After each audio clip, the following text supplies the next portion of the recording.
Story 1. Ted Bundy copycat? First time living alone in my apartment.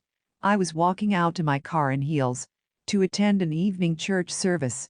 I hear this guy saying, "Hey, hello, can you help me?" I'm standing about 10 feet away, and when I stop to observe, it's this man in a wheelchair. He has one sack of groceries in his lap, and two on the ground beside him. He had on what looked like veteran attire and combat boots. But what stood out to me the most is I noticed how incredibly built he was, not just his arms but his calves. The hairs on my arms and neck instantly stood up. I guess while silently observing him, he was waiting for me to walk up to him. I took a few steps back and shook my head. His immediate response was, "I'm not going to do you anything, can you see I'm in a wheelchair?" He then pointed to his door and said, "Look, I just need help putting the bags inside my door. On the floor. That's all." I declined politely and began to walk away. The screaming, cursing and insults was what made me basically run to my car. Safe in my car with the doors locked, I couldn't shake that awful feeling off of me. Fast forward to a couple of days later as I'm driving down the street headed home. Who do I see walking without a limp or a cane, or with any visible disability? My heart dropped. Story 1 continued. I stayed in my apartment for a week, too scared to go out, in case of any more encounters. To this day, this strange encounter haunts me. Edit update. I did not call the police. To be honest, I think I was in a sort of shock. When I made it to the church, the pastor made sure some guys followed me back home afterwards, and he called the apartment office to report the incident for me. Edit second update. This happened a few years back. I was in a total state of shock. I'm sorry if I didn't react perhaps the way that you would have. Please don't tell me it's my fault if it happened to someone else. I did what I thought to do, and that was reported to the management. Sorry it never occurred to me to call the police. I definitely should have. Story 2. I was almost kidnapped in front of my parents. This was back in November of 2018 and takes place in North Carolina. I was 14 at the time. My family and I had just moved across states. We had just gotten to the city where we planned on living after a long road trip. We were all hungry, so decided to go grab dinner before we went to pick up the keys to our new house. We went to this local pizza shop. Since we had our dogs with us, because we hadn't moved into our house yet, we decided to eat in the car. I'm a pretty fast eater compared to the rest of my family, so I finished way before them.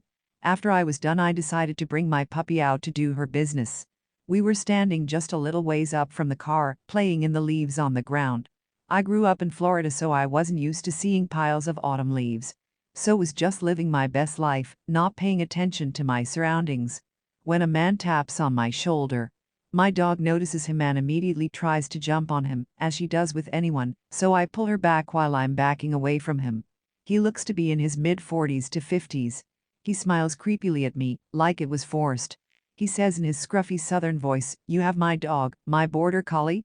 Immediately a red flag goes off in my mind, as my dog looks very obviously like a boxer, nothing like a border collie. Now let me tell you, I'm horrible at confrontation, so I just say nervously, "I think you're mistaken, sir. This is my dog." Not even telling him how my dog does not look anything like what he was describing. I look over to my parents' car that was just a couple feet ahead of me, unsure of what to do. They hadn't even noticed the man approach me. They were on their phones. The man now asks me, "Well, would you be able to come help me look for my dog?" I can feel my stomach drop in that moment. Story 2 continued. I still don't want to make a scene, as I'm probably overreacting. But I have read my fair share of kidnapping and sex trafficking horror stories, so I have an idea in the back of many mind on what's going down. He then says something along the lines of, "I have some money in my truck for you if I went with him." My hands are sweating at this point. This is something straight out of a Reddit thread. He points over to a very sketchy, run-down looking truck. I tell him I'm busy and have to go, but best of luck to finding his dog. Still trying to keep him on my good side. Looking back on it now, I don't know why I didn't tell him my parents were right there. If I would have, I think he would have backed off. I overly worry about what others might think, so I was just trying to be polite and not make him mad.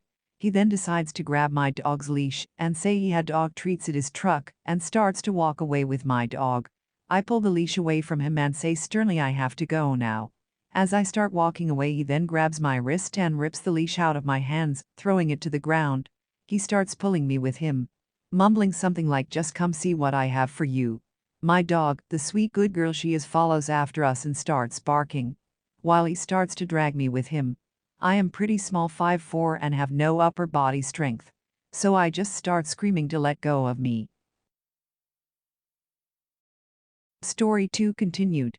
My parents alarmed hearing me scream, and our dog chasing after me barking, see this man pulling their daughter against her will. They immediately start sprinting after me. I start screaming, "Mom, Dad." I think he got alarmed when he heard me yell out "Mom" as she starts running towards us. The sudden realization that my parents were right there in their car the whole time. He makes a run for it, and we didn't run after him. My parents were just glad they had me. This is definitely not a good way to start off our new life in North Carolina. Not even have lived there a day yet. I do not wish this to ever happen to anyone, as it was terrifying. But my advice for you is, don't be afraid to use your words, even if they offend the person.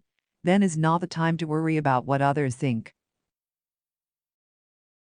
Story 3. I was almost kidnapped by my neighbor and babysitter. When I was little, we had a neighbor who liked me a little bit too much. One day he asked my parents if he could buy me, and my parents told him that he was crazy and that if he ever tried to do anything towards me that they would call the cops. He sorta just chuckled and told them that one day I would be in his possession. My parents got annoyed by that and went inside the house with me in hand. So one day my parents went out on a date, and they left me with a babysitter. And mind you, she was a trusted babysitter that the whole neighborhood knew, and I thought she would protect me from anything. So when my parents left, me and my babysitter were playing games and watching TV and eating snacks until 10 rolled around. After that, she took me in my bed and told me that if I hear any weird noises I should hide in my closet. And I told her okay, and that was that. I was asleep for about maybe half an hour when I got up when I heard rattling pots and pans in the kitchen. I went into the kitchen and saw my babysitter and the neighbor next door doing inappropriate things together. And then they started talking. He was telling her how once they were done, they would take me as I was sleeping, and that they would start a new life together with me. I was so stunned and scared that I backed away, but the creak of the wood gave me away. They both looked at me and I was scared. I started running down the hallway trying to go to the back door, but I couldn't make it seeing as my legs were short and I was still a child with low stamina. Story 3 continued. I was crying and begging them to let me go and they could leave, and I won't say anything, and that I will pretend they were never here. He started dragging me to the front door and unlocking it, and my babysitter came right behind us. But as they were dragging me towards a car that was parked in front of my house, my parents pulled up. I guess my parents are so full of adrenaline that they got out of the car quickly and asked what was going on. My dad ran towards me and scooped me up and told the man next door of why he was taking me. And what was he doing? My babysitter was standing there stunned, and my mom started yelling at her saying why she let the neighbor get me out of the house, and why wasn't I in bed. The babysitter looked scared and then ran off with the man following her. My parents called the cops immediately, and when the cops came they went into the neighbor's house and found that there was no furniture or anything inside the house, and that there was no running water or electricity. My parents gave a statement on how they looked and what their supposed names were. The officers thanked my parents, and my parents thanked the officers for everything. We never got a call back from the police, probably meaning that they didn't find anything on him, but they did get something on the babysitter. They said that she was a girl who had run away from home and was living with a friend in the neighborhood I was leaving in. But that was all the information they had. And since that day my parents never got me a babysitter. Instead they made me stay with my aunt. Story 4. Almost kidnapped by my teacher. When I was in 6th grade, I was in a band. Clarinet. I wanted to play saxophone, but Grandpa had a clarinet, so that's what it ended up being. The band instructor was a middle-aged woman, who I'm gonna refer to as Ms. Frond. I'm watching Bob's Burgers while writing this, so as to protect her identity. Anyways, I didn't have a lot of friends, so I had a lot of extra lessons after school. After a while, she started offering me extra lessons at her house. Even then, that made me uncomfortable and I refused. She was pretty persistent though, and would offer at least once a week. Eventually, I just stopped going back for extra lessons. Anywho, one day Ms. Frond announced that we had been invited to be in the Christmas parade downtown. Awesome. That's great. The school is literally a year old. It's great for exposure and best of all, fun for the kids. We were so excited. We all had extra rehearsals, and the school made sure we had whatever we needed. Permission slips were signed, everything went perfectly. The day of the parade, we all meet at our designated area. As we get dropped off, Ms. Frond tells the parents where to pick us up at the end, and her and some parade officials were the ones watching over us after they left. The parade starts, and everything goes smoothly, at least, from my perspective. I was so nervous there could have been a 5-float pillow and I wouldn't have noticed. At the end, everyone gets picked up and I'm the last, left alone with Ms. Frond. Story 4 continued. Ms. Frond immediately grabs my hand after the last kid is out of sight and tells me I can call my mom from her house, and she starts booking it, me in tow.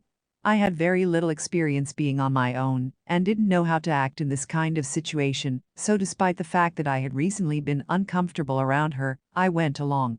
Looking back, it probably didn't look that unusual to anyone because she wasn't all, and I really shot up in 6th grade, so it's not like I was being dragged. I kept up pretty well. I couldn't tell you where in particular she took me, but it was definitely further out than where everyone else parked. Her car is the only one in sight, and she starts a beeline towards it. It was one of those dark blue-green SUVs that pretty much everyone had in the late 90s. Suddenly, I hear my name being yelled behind me. I turn and see my mom, panting and sprinting towards us. Ms. Frond's grip tightens and she speeds up. Mom yanked me from Ms. Frond's grip and without a word, took me to her car, and we went home where she proceeded to fawn over me, which was confusing because I was pretty much ignored 99% of the time. I had no idea what just happened. I never saw Ms. Frond in school or heard anything about her ever again. I don't even know her first name to look her up, and my family never spoke about it again. Story 5. Almost kidnapped in China. I'm a 25-year-old female, but this happened when I was 16. I got the awesome opportunity to go to China through this program I was a part of. I was so excited. One day while in China, we all go to the Beijing Mall. It was a group of 11 of us, Americans, and our tour guide. We were told to be back at a certain spot in 2 hours to get back on the van. I took my buddy, let's call her Abby, and we went walking around the mall. About an hour into our awful bargaining, this tall Russian man approached us. He asked where we were from. I said Canada and we were there for holiday. I knew absolutely nothing about Canada really as a 16-year-old, so I was hoping he didn't ask any more questions. He makes more small talk, saying how Abby looks like Obama's daughter. Weird. I know, and Abby and I were clearly getting uncomfortable. We tell the man we have to go, and we turn around to walk away. This man grabs my arm and starts walking in the other direction, away from everyone. I was trying to get the attention of some of the locals, but they seemed like this was totally normal. He almost got me out of the mall, but luckily my tour guide and leader for the group was close to the exit and stopped what was going on. No authorities were called. The dude just walked away after he realized he wouldn't be getting me today. It just makes me wonder what the hell would have happened to me if I wasn't so lucky. Story 6. Followed by a man in a pickup truck. When I was 15 and in high school, I would usually walk home with my group of girlfriends that all lived around the same area as me. We stayed in groups as our neighborhood wasn't the best, and we had heard some previous horror stories, like kidnapping or assault stories, that happened to other kids. Anyway, around this time my friends and I wanted to try out for the school volleyball team, and would stay after school. I went for about 2 to 3 times before I decided it wasn't for me, and decided to leave during practice. It was getting close to 5 p.m. at this point. When I started walking back home there weren't as many kids around anymore, and I had an eerie feeling in my chest. I was always very perceptive of my surroundings. As I was walking, there was an old white pickup truck slowing down. The man driving started calling out for me. He started yelling something along the lines of hey, pissed, pissed, pissed. He looked way older, like in his late 20s or 30s.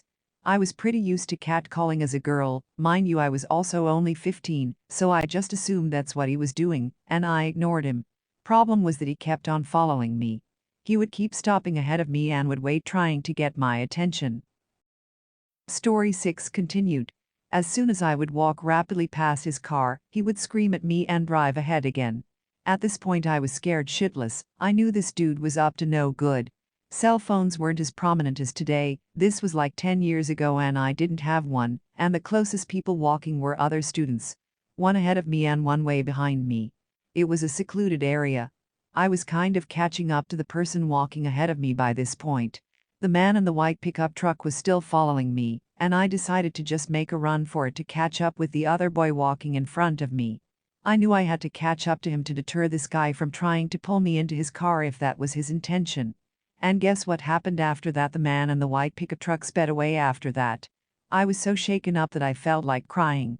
The boy I caught up to heard me running behind him and he got kind of scared. LOL. I don't think he noticed anything that was going on though.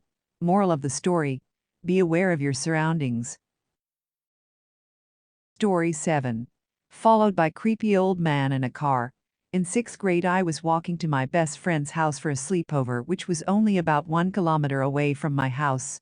As I was about halfway there, a silver Honda Civic pulled up and the driver rolled down the window. It looked to me like an elderly man with short white hair, glasses, and I remember him smoking a cigarette. He looked at me and said, "Hey little girl, would you like a ride?" I said no thank you. I remember being in such a state of shock because I never imagined something like this to happen to me. He then said, "Are you sure? You look so tired." I then said, "No, I'm fine." I remember reaching into my bag to grab my phone because my first instinct was to try to get a picture of his car. That's when he started to open his car door, but when he saw my phone he hopped back in and zoomed off. I never ended up getting a picture of his car because I had a freaking iPod 5 and all it did was glitch. I then sprinted to my best friend's house dripping in sweated tears. Once I got there we called the police. Later that week I went for a video-recorded police interview, and I later found out the same described man had been found in my neighborhood multiple other times. That was quite a scary situation for me that I will truly never forget.